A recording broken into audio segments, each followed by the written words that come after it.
Well, hello, everybody.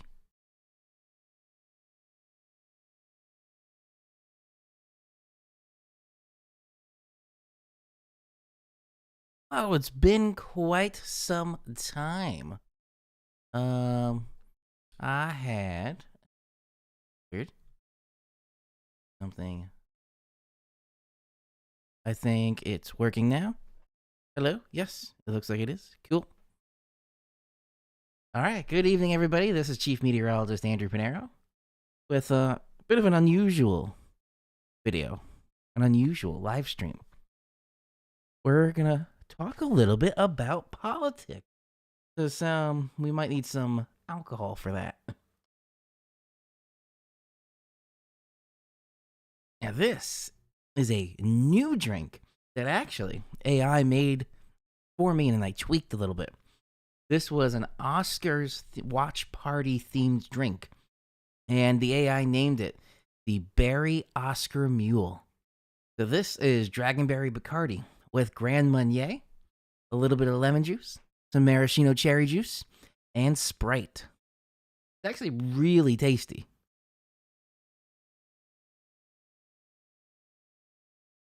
Let me make sure my things are ready here.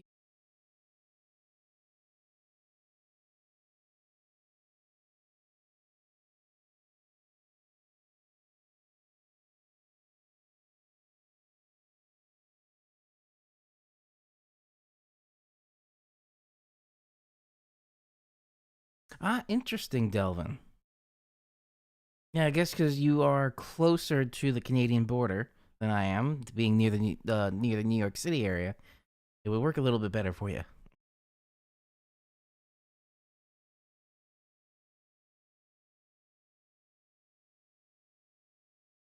Okay,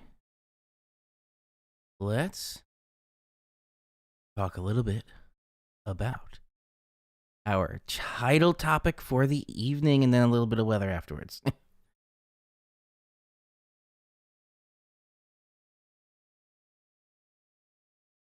I'm sure you both have heard what has happened, and maybe one of you or both of you have watched the Joe and Joe show from today. Or was it yesterday? Yesterday.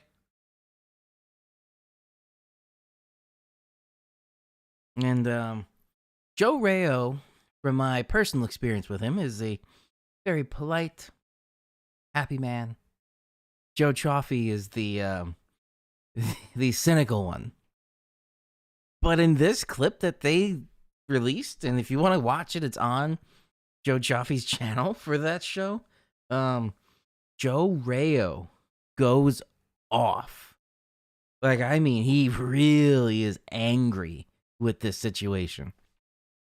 And he also brought up a couple of interesting points that I didn't know. One of which was when you look at, besides the life-saving part of NOAA, which is all sort of warnings that you get, winter storm warnings, severe thunderstorm, tornado warnings, all of that come out of NOAA. Specific parts of NOAA, but we'll break that down, because I went on quite a learning journey through this too. So we're going to learn together tonight about how the whole thing's structured. But ignoring the life-saving part of that, if you're cutting out because of finances and you look at purely return on investment, which is what a lot of business owners do.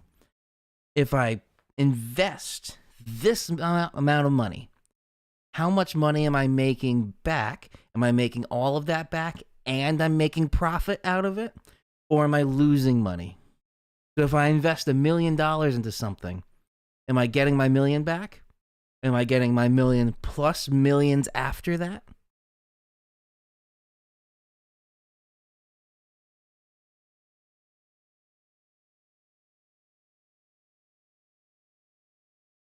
Oh, interesting. I know they were rebranding a lot of different things. For instance, with the winter, we saw some different winter types of alerts out there.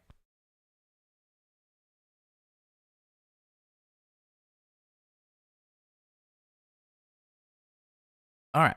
So breaking this down from the Associated Press, and it's also on many, many, many other outlets. Hundreds of weather forecasters fired in latest wave of DOGE cuts. You're not sure? DOGE is Department of Government Efficiency, which is not a department and a cabinet of the executive branch. We'll get into that. It's a fake thing. It doesn't exist. Fake news. Oh, we're getting political tonight. Anyway, the idea, it had good intentions when I first heard of it, but I knew it was going to be abused because of Trump and Elon together. But the idea behind it is Elon and DOGE, they would look through government spending and try and find things that are either overspent, can be more efficient, and can be reallocated. All the trying to make the government spending more efficient. Thus the name, which had good intentions. There is a $36 trillion deficit that the U.S. has, so anything to help that could help. Anything asterisk, not this. So that's DOGE. So what DOGE was doing was looking at, I guess, NOAA, the National Oceanic and Atmospheric Administration. We'll break this down a little bit deeper after this article. But they were looking here and like, oh, you're just looking at weather maps. Okay, maybe you only need one per state. I don't know, maybe that's what they're thinking, but they were doing rounds of cuts or something. I'm just purely speculating at this point.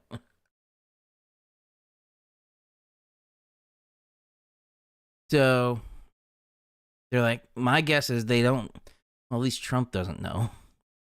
Elon, I would assume, knew what they were doing because there's a lot of good research that's coming out of it.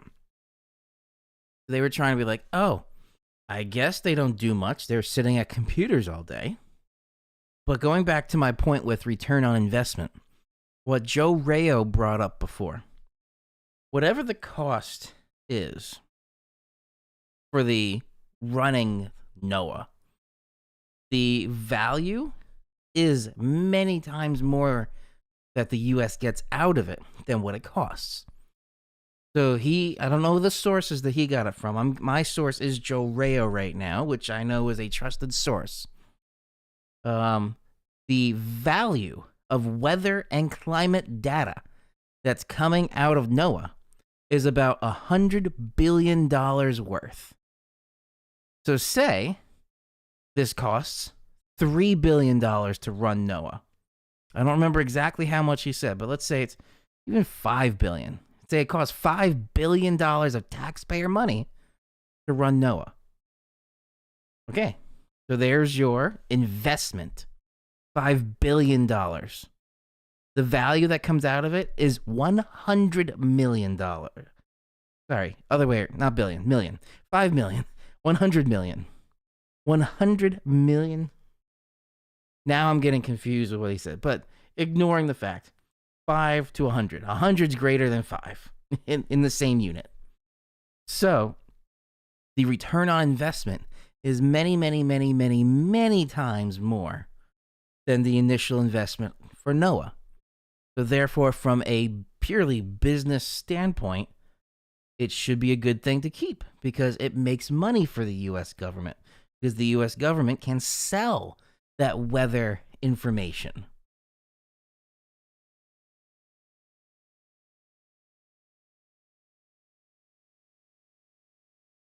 The AI drink is not kicking in yet. Only had that much in the cup.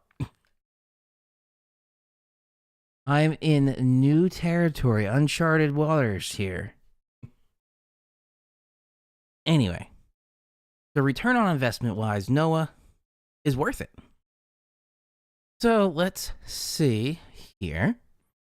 Hundreds of weather forecasters and other federal, National Oceanic and Atmospheric Administration employees on probationary status were fired Thursday, lawmakers and weather experts said. Cuts at NOAA appeared to be happening in 2 rounds, one of 500 and one of 800, said Craig McLean, a former NOAA chief scientist.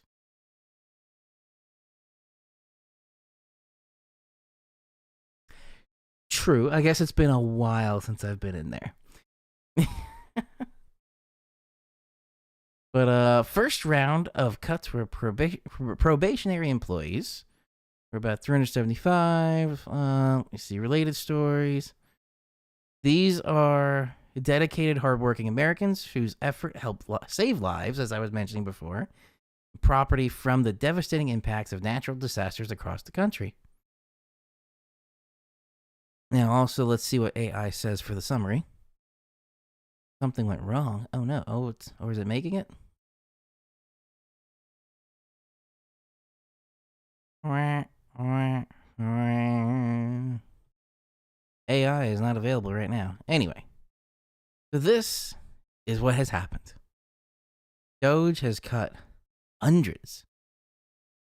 Like that said, 501, one of 800. In 2 rounds, 500 and 800. That's a lot. Now, for those that don't know, and also, I didn't know all of the pieces of this. How NOAA and all of the parts we use. So if I say Storm Prediction Center, or NCEP, or NOAA, where do they all fit in to the government? I went on quite a rabbit hole, and I have found that for all of you. So if anybody's watching and you're curious about this, let's go through a journey together with this.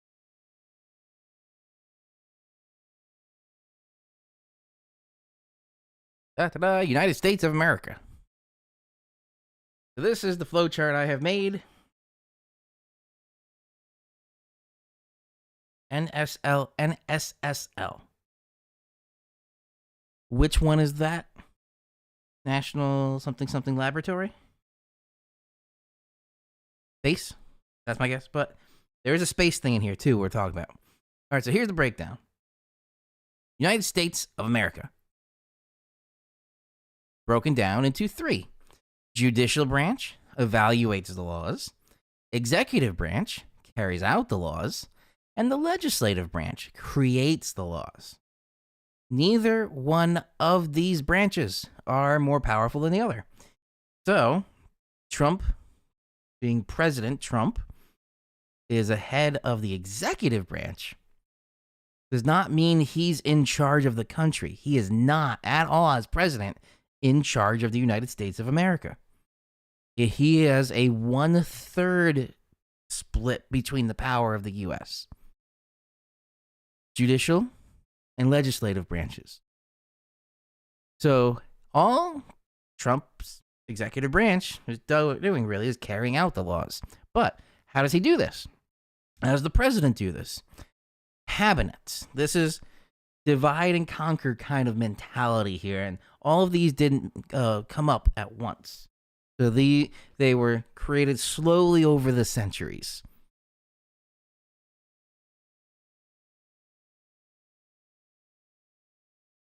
Severe weather research. Okay. What did NSSL stand for, though? Do you know? But here, so 3 branches of the government. Neither one branch is more powerful than the other. So under the executive branch, President Trump has cabinets. DOGE, Department of Government Efficiency, is not real. It's fake. there are 15 cabinets.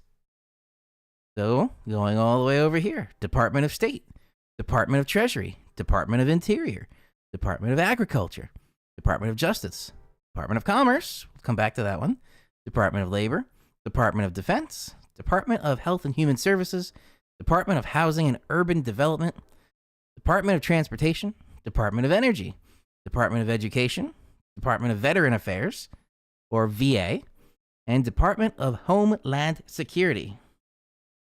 We're going to go back to here, Department of Commerce.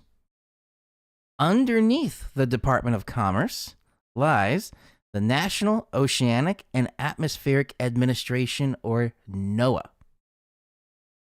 Now, NASA, we're not talking about NASA at all in this. This is just for the weather part. So under this NOAA branch, we have the National Weather Service, NWS. Now, inside NWS, we have some other pieces.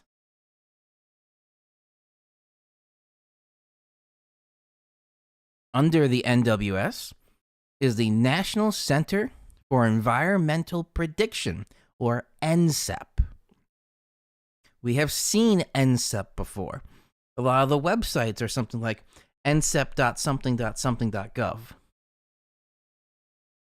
Under NCEP, National Center for Environmental Prediction, are a lot of other centers.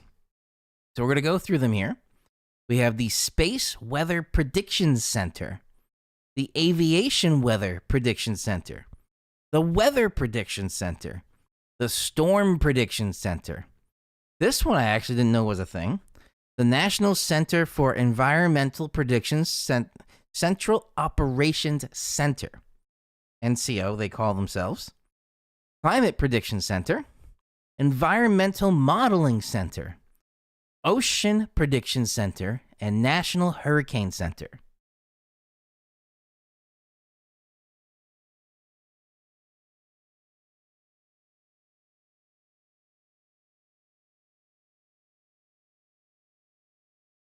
Yes, since we are opening the Pandora's box.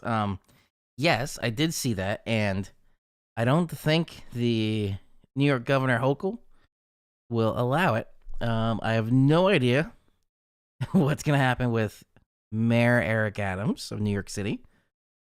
Honestly, I have not really looked too much into it, if he was actually bought out by Trump, since we are opening Pandora's box, to get his federal cases dropped in exchange for something with the immigrants illegally in the New York City. But my guess is that's the deadline that the Trump administration put out, and New York is going to ignore it. I have a feeling that's what's going to happen. Anyway, back to this. So all of these centers are underneath NCEP. And this one I found interesting. National Center for Environmental Prediction, National Center for Environmental Prediction, Central Operations Center. This one is pivotal to the others because this is like the IT department for all of NCEP. All right, so inside here, these should start to look familiar. WPC, Weather Prediction Center, SPC, Storm Prediction Center, CPC, Climate Prediction Center, and the NHC, the National Hurricane Center. These should all be familiar. And some other ones we don't really talk about more in like mainstream broadcast meteorology, such as Environmental Modeling Center. That's more for the climate part of NOAA, not necessarily the day-to-day weather forecasting part. Aviation weather. I am not a pilot. If I was a pilot, I would probably be much more into this and showing this on streams and on videos. But the Aviation Weather Center and the Space Weather Prediction Center. I don't forecast for space weather. That does sound really cool, though. But I forecast for mostly the tri-state really the northeast U.S. and a little bit of California. So that is the breakdown here. Where, say, we're going, speaking of Storm Prediction Center, there is a severe potential out there in the Gulf Coast area. Gulf of Raymond, Gulf of America, or Gulf of Mexico? Which one? Also, Delvin, you have an opinion on that? Since we're very opinionated tonight.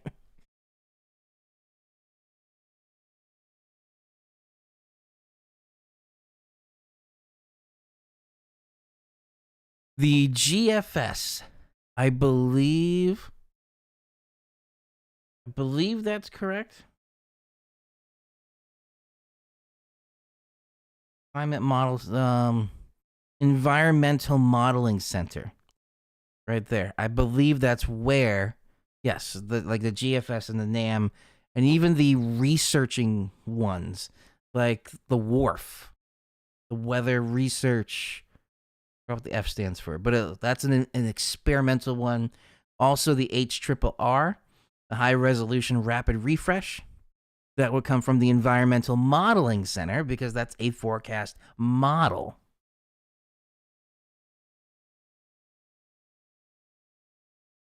And you call it Gulf of Mexico. I also still call it Gulf of Mexico. And apparently a lot of meteorologists on television are still calling it Gulf of Mexico. But now I'm getting very fine here with a gray area. Many gray areas we're crossing right now. If you have an iPhone or any Apple product, the Maps app has changed it to Gulf of America. Just like with Android phones and Windows devices. They all call it Gulf of America now.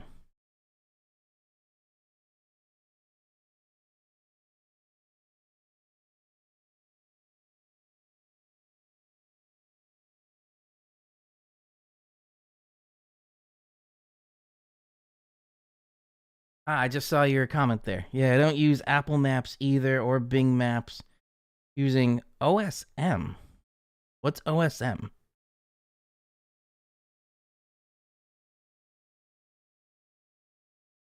Radar Omega still has OpenStreetMap. Okay, Radar Omega still has Gulf of. Oh, actually, I did not check Radar Scope. Let's see what this says. Mystery. No label. They get away with it, but well, there's a lot of stuff happening right there that we'll talk about later. What is this? That's a new icon. Power outages. Oh, I think I might have saw that recently, and this is a fire? Wildfire. Interesting. Anyway, we'll get to that later. Back to this. So, yes, I still believe it is Gulf of Mexico because the president of the United States, no matter who it is, whether if President Biden or former President Biden tried to do this, he couldn't. President Trump tried to do it. He thinks he did, but he actually didn't because all of that cartography and the map making is from the last thing I read was it's controlled really by the United Nations. The United Nations cartographers are the ones that set up the maps. So if the UN Cartography Department, or whatever it's called, is still calling it Gulf of Mexico, it's Gulf of Mexico. There's no ifs, ands, or buts. That is a non-negotiable. OpenStreetMap I have not heard of before. You know what is also interesting? We're jumping a little ahead here to radar. What does this say? Oh, ho, ho, even the government website. Look at this. The National Weather Service, the NOAA, Gulf of Mexico. Oh, wow. I would have sworn that would have said Gulf of America. But Gulf of Mexico. I feel like the meteorologists out there are united. It's Gulf of Mexico. Unless the UN cartography, they're the ones that change it. Because somebody I was talking to made an interesting point, and I was like, okay, I can see that, but it has to be done through the proper channels.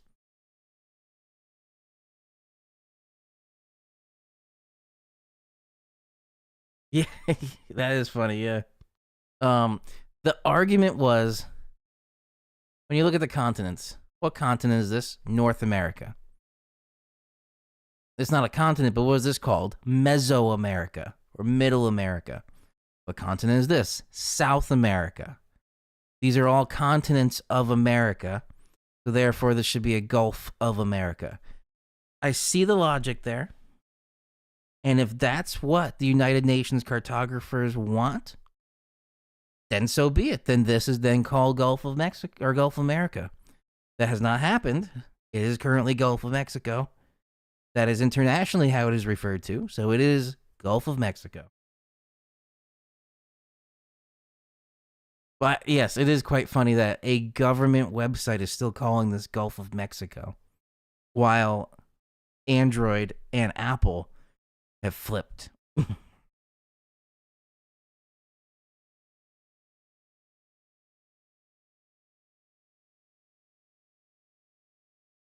Also, you might notice I was a little later tonight. I timed this because this is the time I think that Trump is talking. All right. Before we get to this big system, we'll finish up here. All right. So this is my breakdown of the United States government that leads to all of the weather and climate and weather centers. This was also very interesting to learn because this I've never learned before. And I just learned all about this, not all about it, but some parts of it today. Like I knew the National Weather Service was part of NOAA. I didn't know NCEP was inside of the National Weather Service. I thought they were both separate things that were part of NOAA.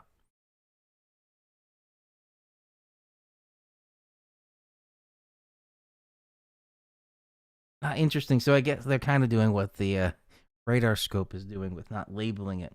Do they also label the oceans like Atlantic Ocean and Pacific Ocean?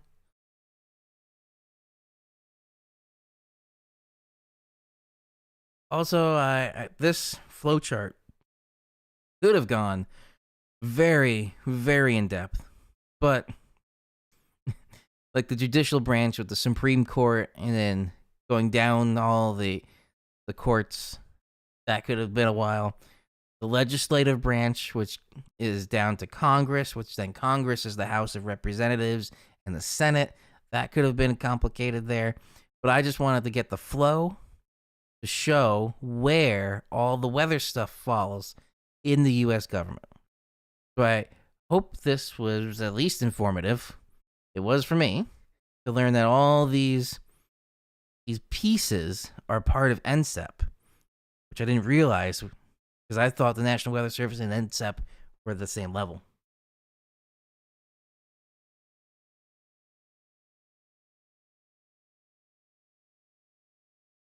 Interesting, Delvin. I'll have to check one of those out.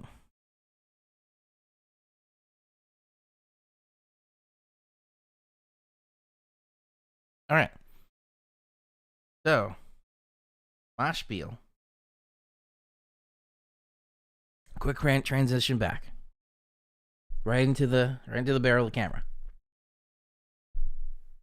DOGE, shut the fuck up with this. This is not something to be more efficient because its return on investment is quite high. And this one is also life saving. I would be very hesitant to cut out of life saving organizations. Right? Okay. Spiel over.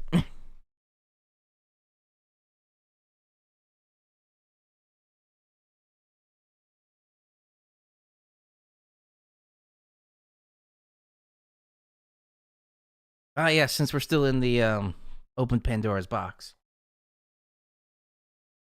My drink's almost done. Might need some more if we continue talking about opening up the Pandora's box. Um, what do I think of the tariffs on Mexico and Canada at 25%? The one you left out, which I actually didn't know was happening as well, China was 20%. So Mexico and Canada are 25% tariffs, which usually you would think that they're allies. China, not necessarily an ally, gets a break. Also, most of everything is made in China. From the camera you're watching me at to even the Lego sets that I have out here. Made in China. Maybe that's why there's still a little thing, but I think it's a dick measuring competition that's happening. Yes, the filters are off tonight.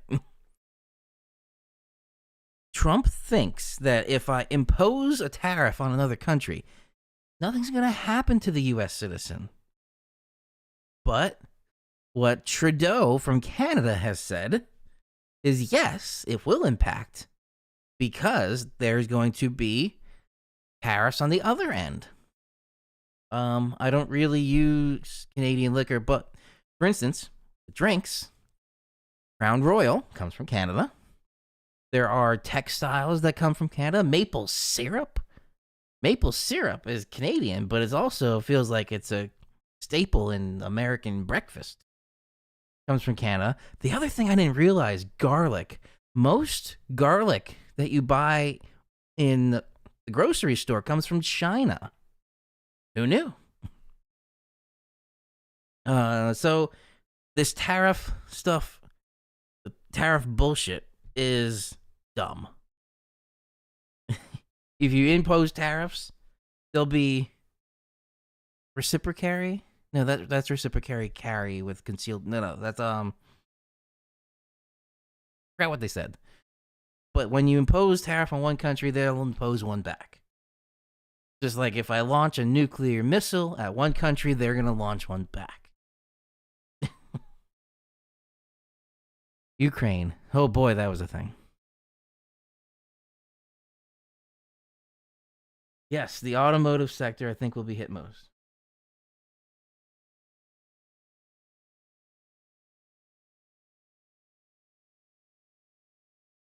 Oh, the other thing I saw, I couldn't confirm it. I just saw it once, like a glimpse of it. Trudeau from Canada said that they're imposing a 100% tariff on Teslas. Any Tesla vehicle that is not made in Canada, and I don't think Tesla manufactures in Canada. Those vehicles coming into Canada will be tariffed 100%. That is a message.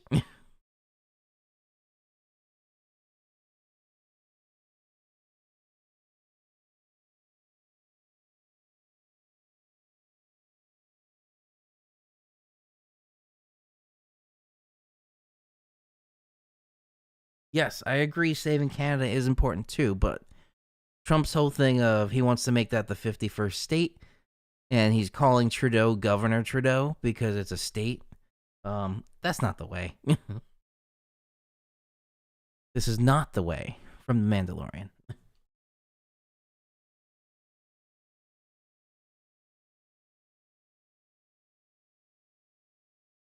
All right.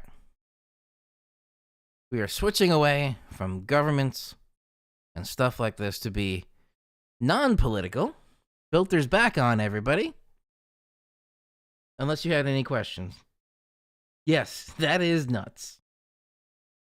Unless you had any questions or your comments you want to say pre-filter, unfiltered, before we put the filters on again.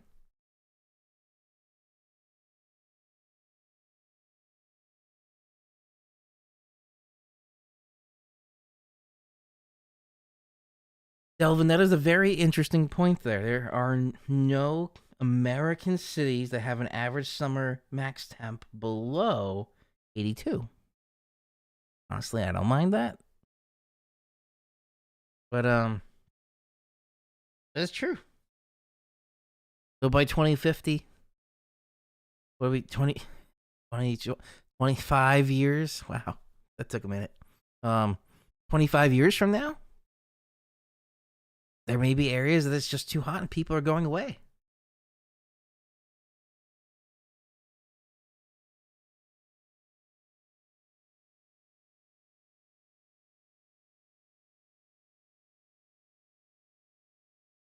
All right. We are switching very quickly here. I didn't plan to go long because I did decide to do this a little later. So we are going to be taking a brief intermission because I need to refill the drink. And there's the music.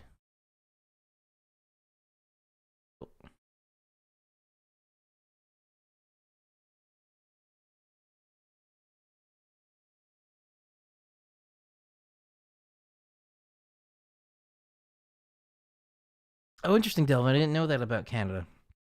There's only 6 Canadian cities with high populations outside of Quebec.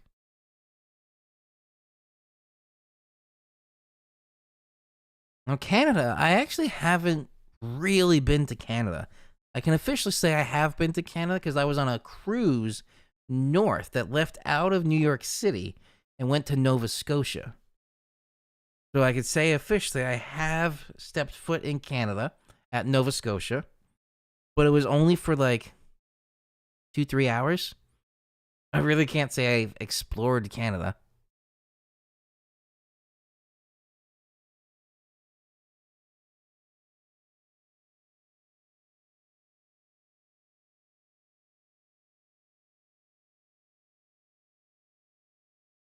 All right.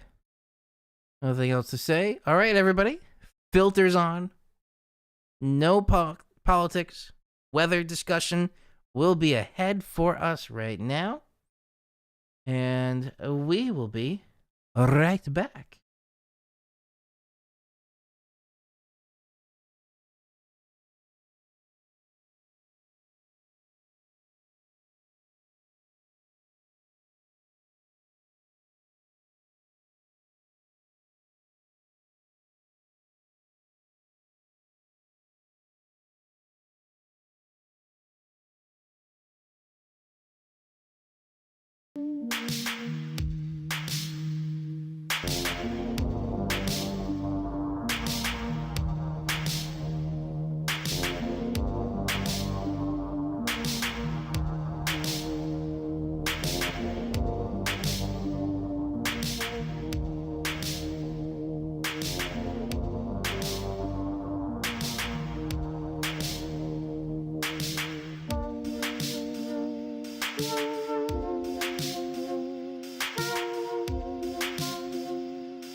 right, we are back, everybody.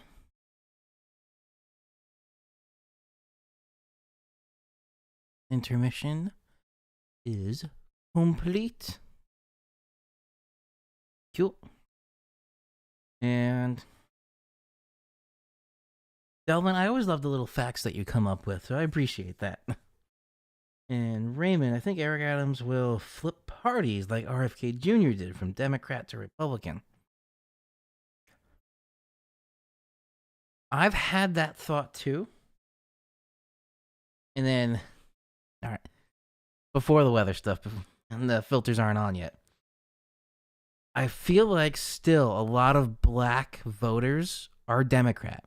There's not a big population of Republican black voters.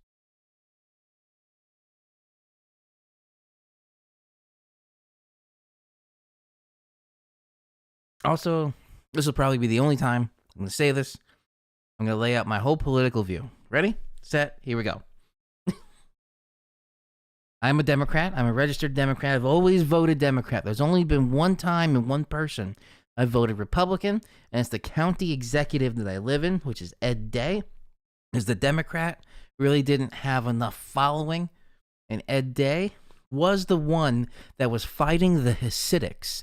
In Rockland County, where I am, the Hasidics are trying to take over, and they don't pay taxes because they claim religious exemption.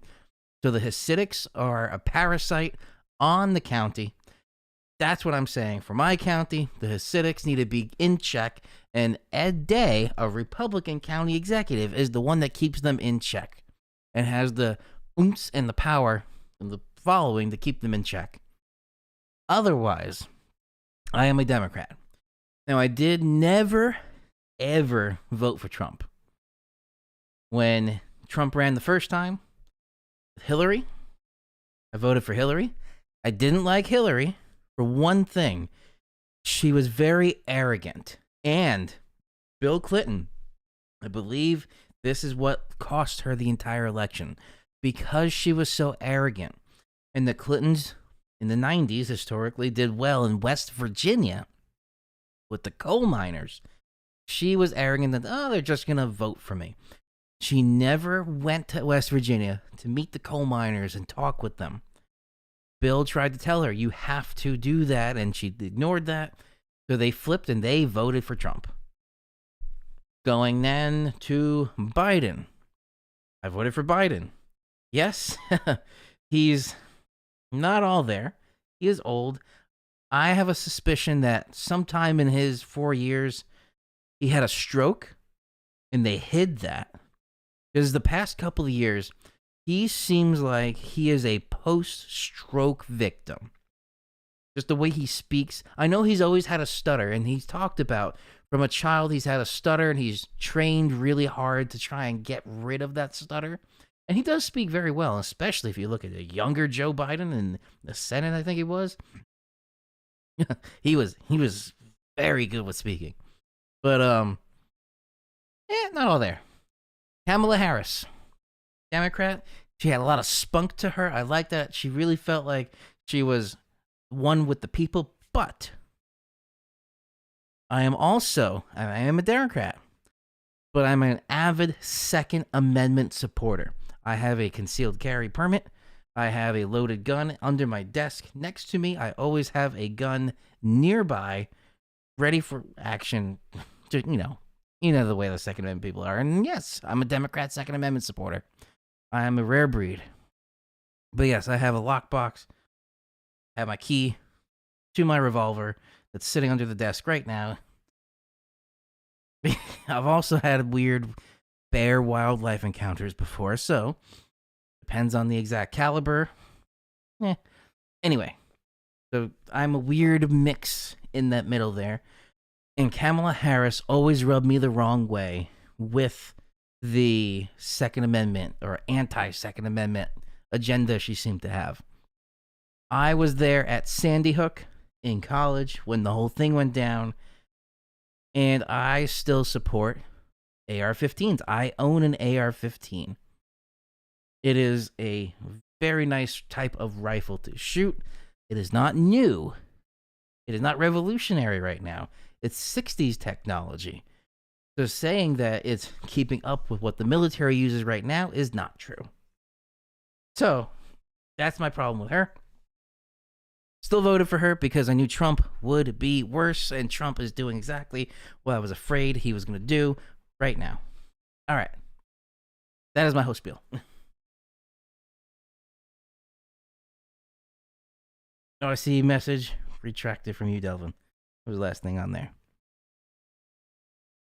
Not a politician, not political. I have no idea what Elon is following. I think he just follows power wherever power is. Yes, I have a Tesla. I enjoy what Tesla has brought to the table with its product. Do I support Elon? No. Financially, yes, I know I've supported Elon by buying a Tesla, but I always put a distinction between the CEO of the company and the company, because the company can choose to remove the CEO if they need to. So Tesla and Elon are two separate entities. I don't support Elon, I support Tesla. So that's my distinction there. Any questions?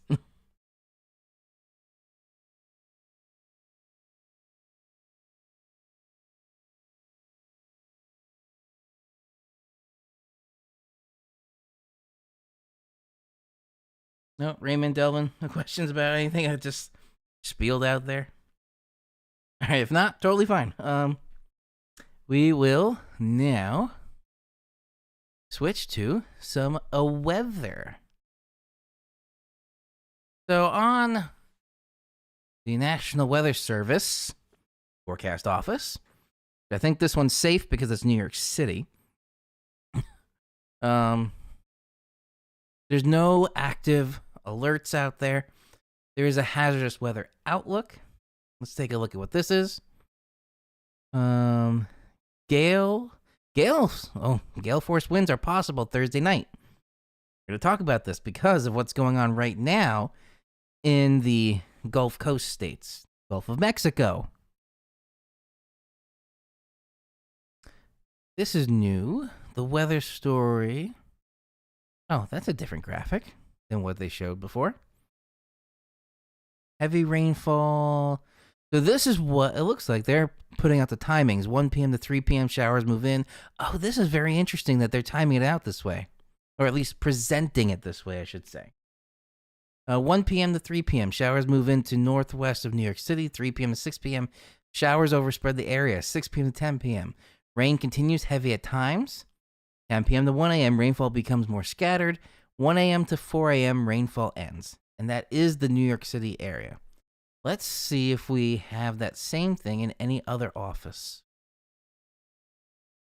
See what their weather story's showing. They're not doing a breakdown like that.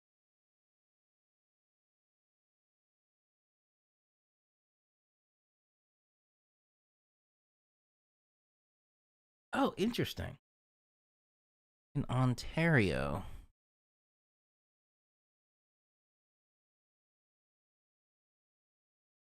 I don't know if any of these kind of icons will show up in Canada.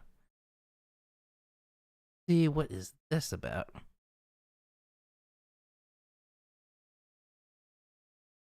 Strong system bringing in share of mixed precipitation will affect eastern Quebec beginning Wednesday evening. It looks like that's the only thing out there at the moment.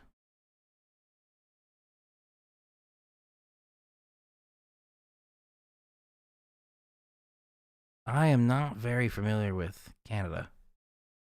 Okay.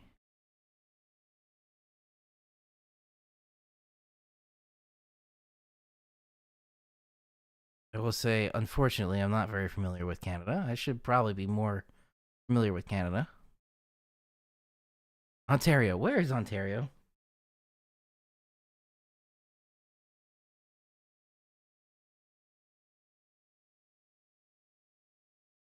Is that this?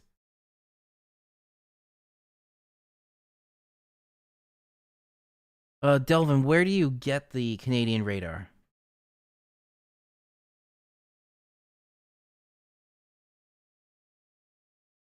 I agree. I just pray the National Weather Service lives another day for Boston weather alerts and warnings.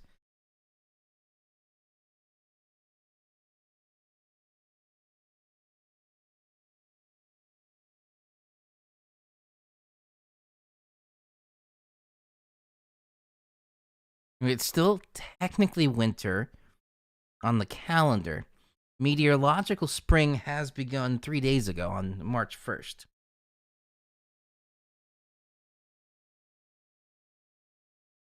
All right, so nothing up near Albany the way that the New York City office put it out, but let's see. Storm arrives Wednesday, bringing widespread rainfall. Confidence continues to increase for widespread rainfall amounts greater than half an inch. So that's there. Let's go east. Let's look at their weather story. Oh, they did the cheap way. They just had YouTube channel. I'll have to look at that. I don't think I saw that on the other icon. But they just have the map with predicted rainfall totals. And they're saying widespread showers with pockets of heavy rainfall will overspread the region late Wednesday evening from west to east, and persist into the overnight hours. Strong southerly wind gusts possible for the I-95 corridor Wednesday night.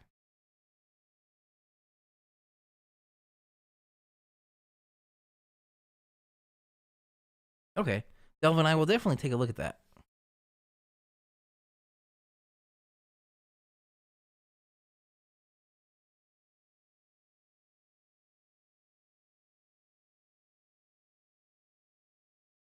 All right, Storm Prediction Center now, which is, as I've learned today, under NSEP. I didn't realize all these little centers were underneath NSEP, which is underneath the National Weather Service. Overview. Bam. Effective outlook. Enhanced. And enhanced for just a few days into March is not the usual, I would say. There's still a tornado watch, which I think I saw. Are you here, Freeform? Here we go. I think I still saw over here. Yes, there's one still active tornado watch. And this is the system we're looking at there. So let's go to the radar that still shows Gulf of Mexico. What's very interesting with this, and we'll look at the satellite in a second, but this is what one of my meteorology professors, who was also on News 12, he always called this the comma Q, or the big shrimp. The shape of this, if you put the center of the low at the dot part of the comma, and then you fill in the comma, that's the shape of it, or a big shrimp. He loves shrimp. I love shrimp cocktail as well. Or just shrimp in general. Anything shrimp I love. This is the shape of a shrimp. Or at least not the animal, the shrimp, but the food, the shrimp. So what creates this is when you have the center of the low, let's say it's right here, we have counterclockwise flow in the northern hemisphere. So we have moist air coming in here. But also around this side, we have dry air behind the low. That dry air is being pulled into the center. We have a dry air slot. And when the moist air meets the dry air, basically it all evaporates, and that's where we really don't have much in here. And that's that dry slot. That's what can create the shape of this comma or this shrimp instead of just one giant area of rain.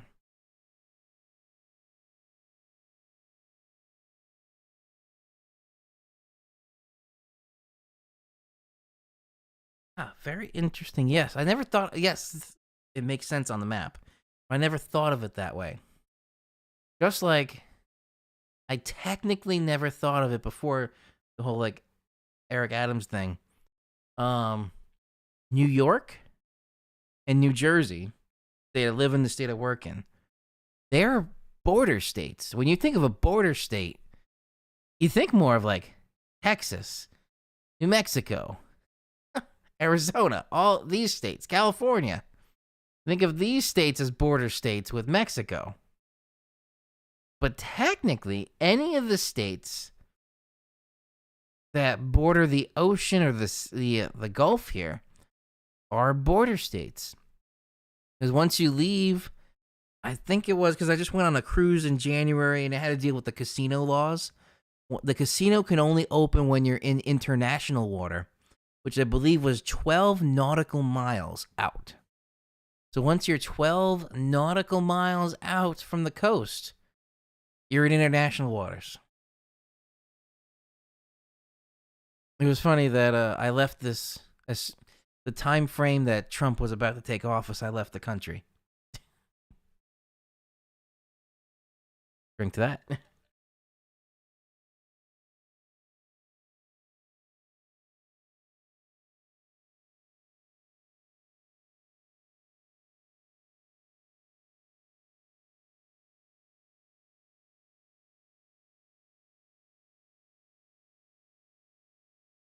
Ooh, Raymond, what we got here? I'm in the center left. I support common sense gun reform laws, like felony convictions shouldn't have weapon, and red flag laws. Okay, so the felony conviction shouldn't have weapons. Fully agree with. Yes, if you have been convicted of a felony, which is the severe crimes, I don't think you should have a gun because humans are creatures of habit. So if you've done something bad once, you kind of are on the tendency to do it again, which leads into the red flag laws. The only issue with the red flag laws I like them in premise, that if you have, like you said with the convicted felon, if you've been convicted of a felony once, you're more likely to have been or will be convicted, or, sorry, now the drink's kicking in. If you have been convicted of a felony in the past, you're likely to be convicted of some sort of crime in the future. We do have a country where you're innocent until proven guilty. That's where I have the issue with the red flag law from one particular perspective. So I don't usually talk about the gun stuff where I grew up with guns, go to the range with my dad, concealed carry that I have on when I go out. I have a gun with me. But if one of my neighbors didn't like me for any reason, all my neighbors are fine here, but if I had a neighbor that didn't like me, they can go to the cops and be like, I think Andrew's about to commit a crime. He has a gun. I know he has a gun. He told me about it. That would, just because they didn't like me, they can say that, and then my rights are taken away. Even though I technically didn't do anything wrong, and I had no inkling, because I've never been in trouble with the law before. I don't ever intend to. But if someone didn't like me, they can say that, which is why I try not to talk about it. This is probably the only video I've ever gonna talk about it in. Then the red flag laws do say that I can lose my rights. That's my only issue, is it can be used for that particular reason. Not for safety, but just to cause you inconvenience because I don't like you. That's my issue with red flag laws. So, I like them in premise of the idea of like the convicted felon. Convicted of a crime once, especially a bad crime like a felony, you're likely to be committing crimes again. It does again go into that whole you're innocent to proven guilty, but red flag laws, I'm like right in the middle. I see both sides. I don't know which side I'm on. I'm more leaning to maybe some sort of light red flag law. Like you can't just have a neighbor go be like, I don't like this guy. He's got a gun. I think he's going to commit a crime. And then you lose your rights. All right, back to the weather. All right. Now, another center from what we talked about before, the Weather Prediction Center. So here is where I mostly get the surface analysis from. Weather Prediction Center, they're the ones that gather the information. So in this North American surface analysis, the idea of the surface analysis is they're the one analyzing the atmosphere right now. Weather balloons go up and make a map of what I see. This was actually early on in my meteorology degree. Before we even got into forecasting, we went through training on spotting fronts, spotting all these high pressures, low pressures, all the weather phenomena, and how to make a surface analysis. And then we would have like fake weather situations and scenarios that our professor would give us. Here's the data, make your map. And we would make the map, and then he would compare it to what actually happened. And this could be like an event 10 years ago. And he would compare our map to the National or Weather Prediction Center, National Weather Service map, and see how close we were or if we were right on the money. The surface analysis maps, I enjoy looking at these. But here, that low, this is starting to occlude. Usually when a front starts or a system starts to have an occluded front, that means if it's short like this, it's right at its peak, a little bit past its peak strength. Because the occluded front means that the warm and the cold front are kind of merging. And when you don't have those air masses competing against each other anymore, everything settles down. So the occluded front is kind of like a wave in the ocean that's cresting. You have the wave building. It starts to crest. And then once it crests, it falls apart. Same idea here. The occlusion, right here, the purple, is the crest of the wave in the atmosphere.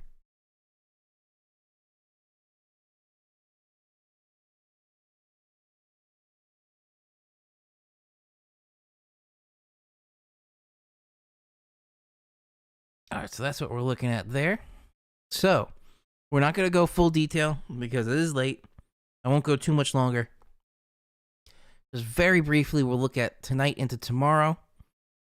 I will actually zoom this out to be Eastern U.S.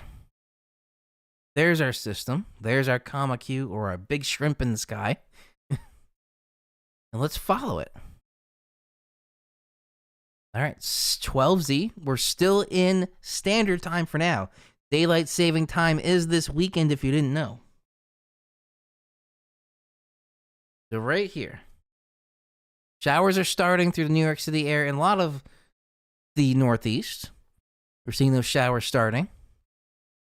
Pennsylvania, going through the Ohio Valley here is a little bit sooner.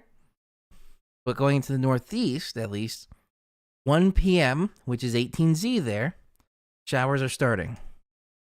Right here, 0Z, 7 p.m.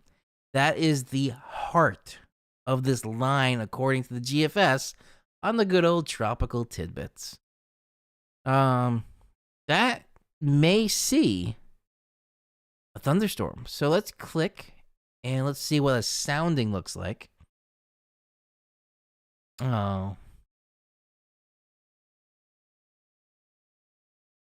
That's there.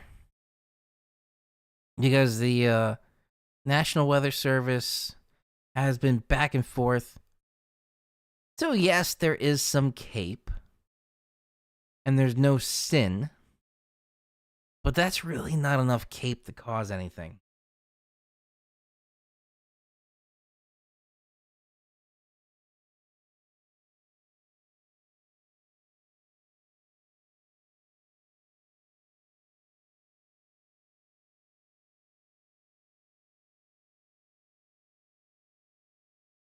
Oh, interesting. I never thought of that. Because even though we're fairly close, New York City to Boston, I never thought if daylight saving time never happened, you would have sunrises at around 4 a.m.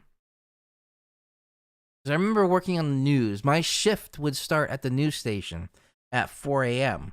And by the time I started going on air after I made my graphics and my forecast, I would start recording, doing recordings for the broadcast at 5:30. And at 5:30, it was light out. In the peak of the summer there with the most daylight.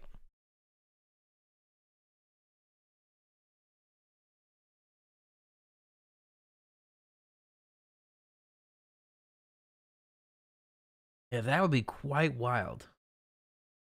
Yeah, New York City is not that bad. I agree with you on that.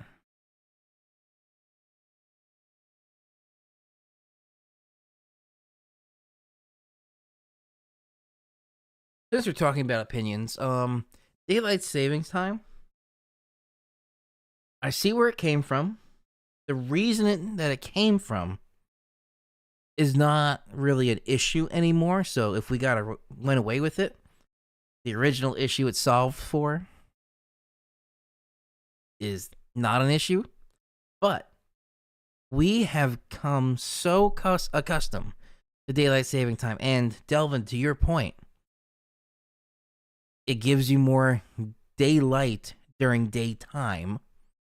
Most people are not getting to work at 4 a.m., so they don't need light at 4 a.m. So I want daylight saving time to continue.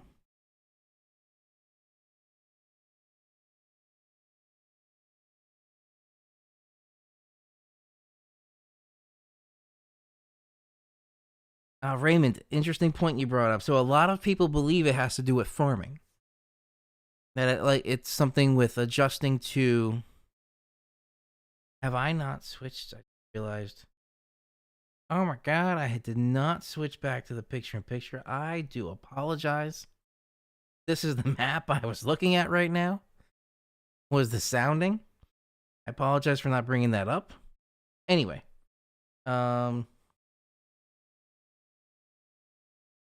it was invented by the railroads. That is not the reason, the core reason. So, the farming issue, because my wife grew up in a very, very rural part of Jersey, and she showed cows through her schooling. Like, part of your regular upbringing was you would work at the farms, and you would show cows in the county fair. And this is Jersey still. Not making fun, but just saying it's a very different upbringing than I had. I had suburban, I would call that, to almost rural, where I grew up in a very woodsy area next to an Angus cow farm. But I've never been part of like showing cows and farm life itself. Anyway, the idea was with farming that you moved the daylight saving time because of the cows. You would start working with the cows at different times of the day, or you change the hour for daylight saving time. But what my wife has said, and she is very familiar with all kinds of cows, which I thought cow was the type of animal. Cow is not the type of animal. Cattle is the breed. Cow is a type, very specific type of a female cattle that has given birth to other cattle. Meg, if you're watching, please correct me if I'm wrong with that. Because you had a heifer and you had a cow. Heifers haven't given birth. Cows have given birth. I believe that's how she explained it to me. But it has nothing to do with that. The original creation of daylight saving time was Nazis. Yes, we are going into Nazis now. You would have more light for the factories to run to create machinery as in weapons of war. They created that. And then the U.S. took that idea to also do that. So that is a World War II mid-war creation. That's what I mean by the issue doesn't really exist anymore. Because factories can work at any time of the day. And some machine-driven factories can just create at middle of the night.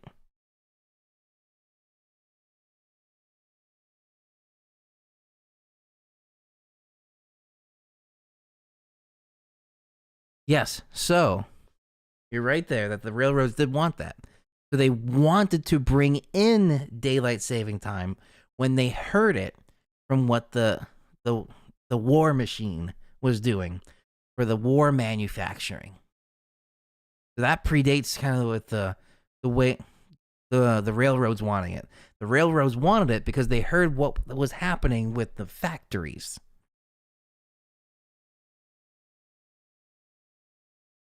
Yes, Delvin, exactly what I was saying. Was primarily a wartime measure.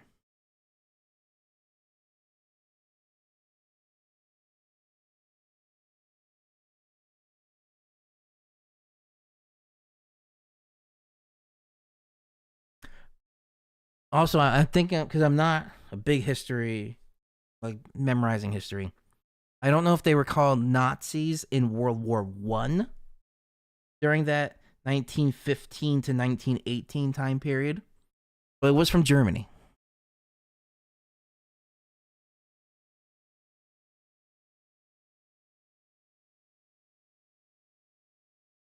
Were they called Nazis in World War One? This is quite the live stream.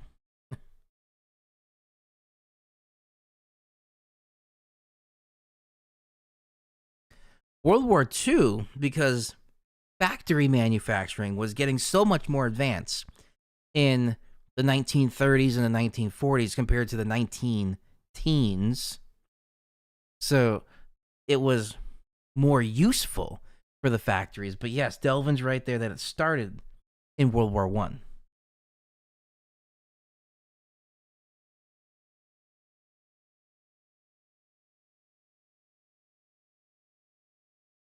Yep, during the winter, 1942 and 1945, really the core of the U.S. involvement in World War Two.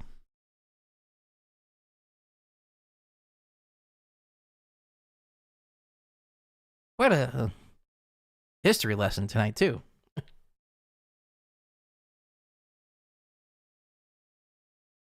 Anyway, back to the sounding that I have on screen right now.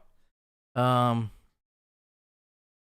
there's not as much cape as I thought there would be, which is why the National Weather Service was putting chance of a thunderstorm and then take it away. Chance of a thunderstorm, take it away.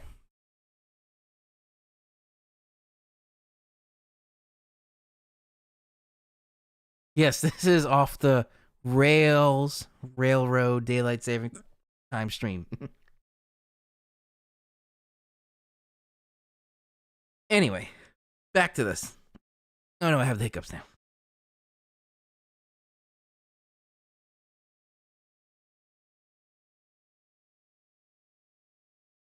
Oh, Delvin, I always love the little facts that you bring in. I did not know that. Camera died. We've been going so long. Give me 1 second.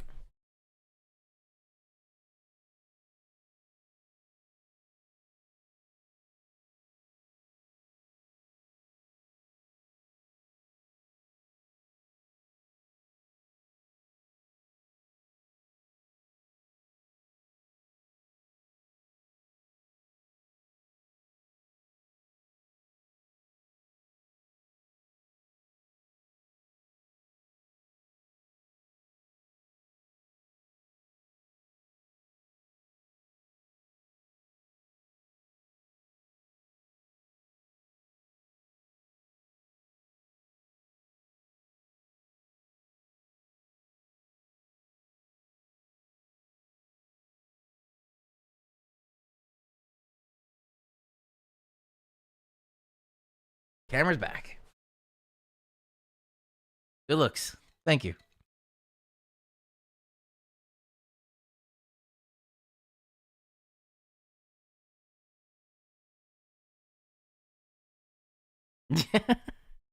It's funny. We're not gonna go too much longer.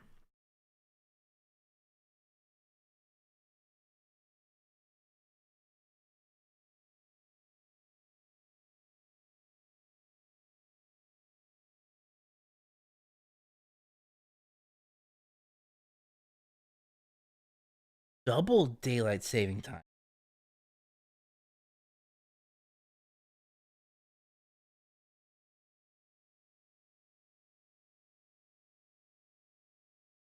Is that still the case right now in the UK?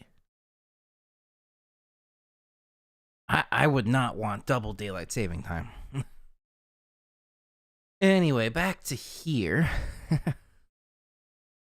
That's what the GFS is showing. Wednesday afternoon is not going to be good. And then going into the evening hours, it looks like 6C Thursday. Go overnight Wednesday into Thursday. That's when it goes through Boston. It may not get to Albany, but it's right there. It looks like it just goes right, just catching the edge there on the more intense stuff for Albany.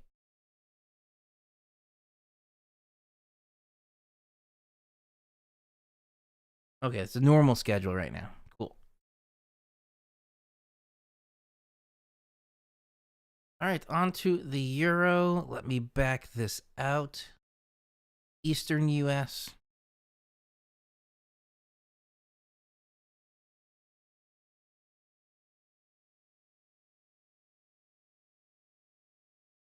It was a little later. 18Z is showing the showers aren't even into the New York City area yet. And then the heaviest is 0Z, so that's still an agreement. Then it goes through Boston 6Z, so that's an agreement. So fairly close. And also that wind. Look at the isobars there. The icon. Let me switch the region.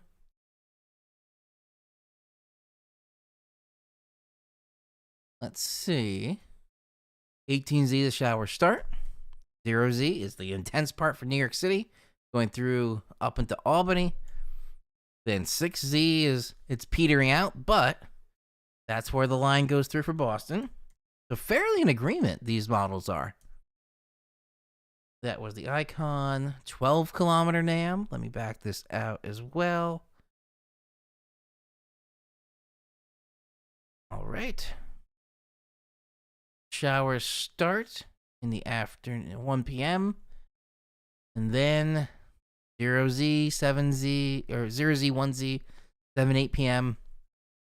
That's when it goes through the New York City, Albany air line there. By 6Z, that's where it's starting to go through Boston.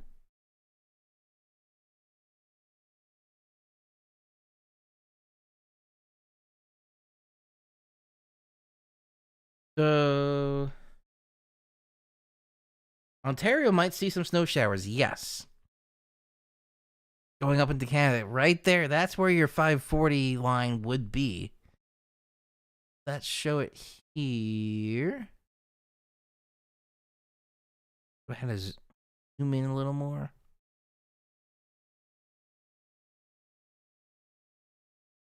Oh, it was the Euro that showed it. So there's the 540 line. Right into Canada.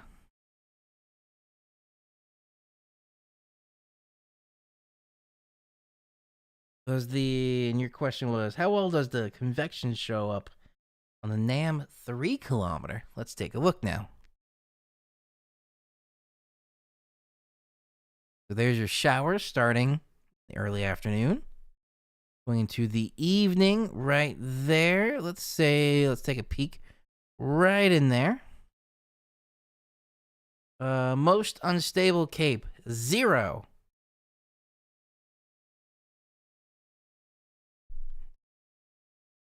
How about in here? Most unstable, 0. So nothing.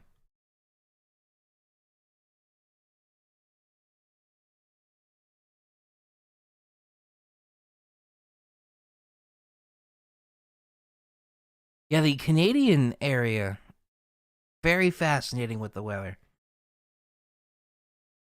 Also, kind of going into the climate change stuff that I've had before.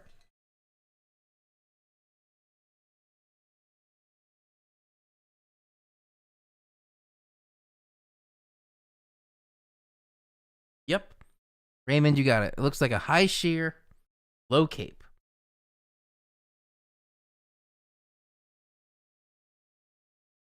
Because if you're looking at that photograph there,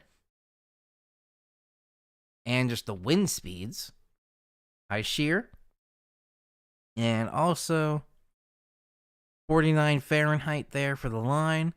That stays at 100% humidity for quite a while. For the humidity and dew point, thus the skewed temperature. But it only starts deviating once you get up to like that's 600, 550, right at 550 millibars. That's where it looks like the dew point starts dropping off. And then right there is the tropopause, where we're not losing temperature with height. We're keeping the same temperature with height, and then we start increasing temperature with height. That is your stratosphere.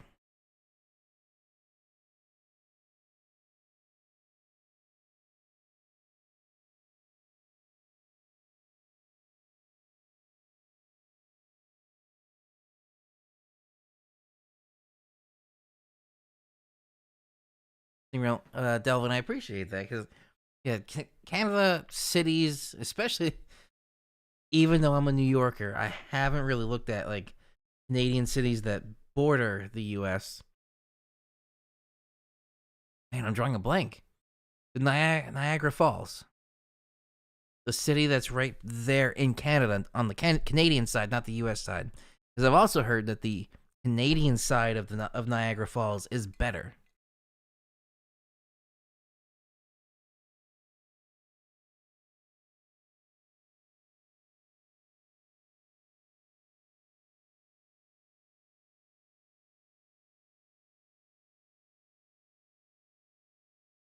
$25 is your starting point for the over under. 2025 New York State tornado count. What were we at last year? That's the big question. I will say a little less than last year. That's my prediction. All right, HRRR, high resolution rapid refresh.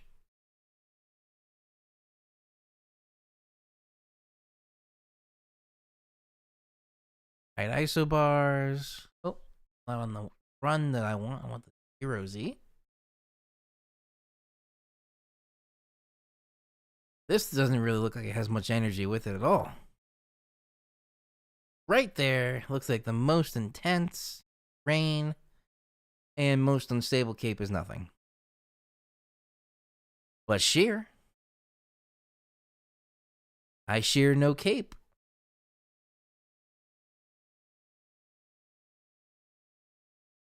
And it looks like it's pretty much following the same pattern of 0Z. It's over New York City.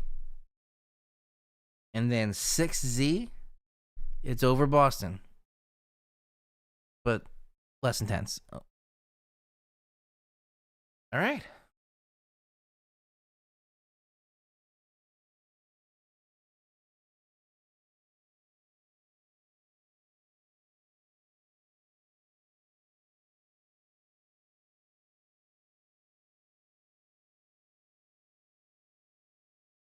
Yeah, that is very warm for Ontario. And 31 tornadoes in New York State in 2024.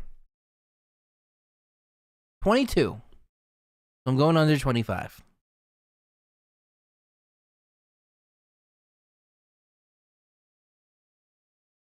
We'll see. My guess, what I'm making that off of, is for winter, it felt a bit more like a traditional winter from decades ago, where we had one decent snowstorm, and I'm talking about the New York City area specifically, like on those walks that I went on through the courtyard, the court that I'm in. We had one decent snowstorm, and then a lot of little snowstorms, and that's what it really felt like from years ago. One big storm, and we didn't get a big storm. I wish we got a big storm. I would have loved a blizzard. And then a lot of little storms of 2 inches, 1 inch, 3 inches of snow.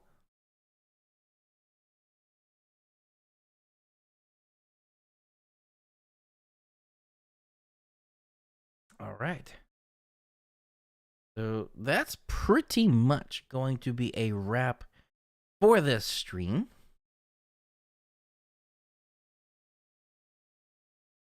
Raymond, Delvin, I appreciate you joining in.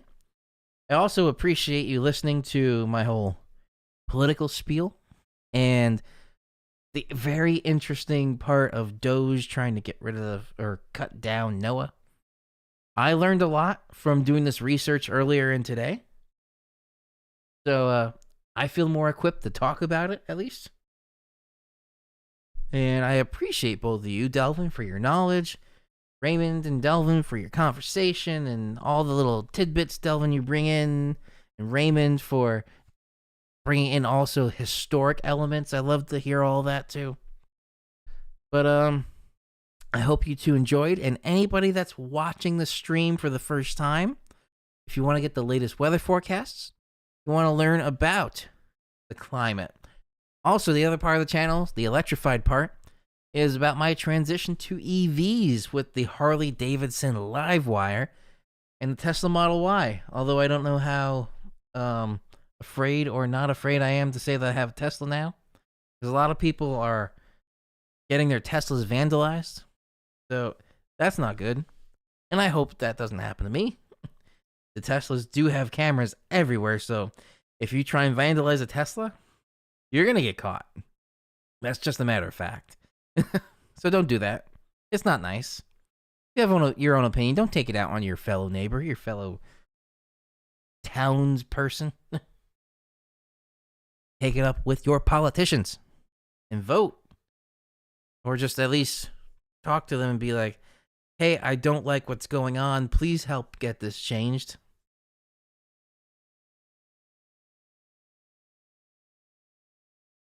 And then the last thing I'll say, so even if DOGE does fully cut down NOAA and the National Weather Service and all the different centers that are under it, like the Storm Prediction Center, like local weather forecast offices, when warnings are issued, I hope that they will keep the emergency weather radios, because they're just always broadcasting. And I do have my affiliate link in the description of this video for bettersaferadio.com, where you can get your emergency radios for any kind of emergency communication, whether it's trying to communicate like through the hurricanes in the Carolinas, or just trying to get the information in if you lose power, for instance, in a storm, and you want to hear what kind of alerts are out there.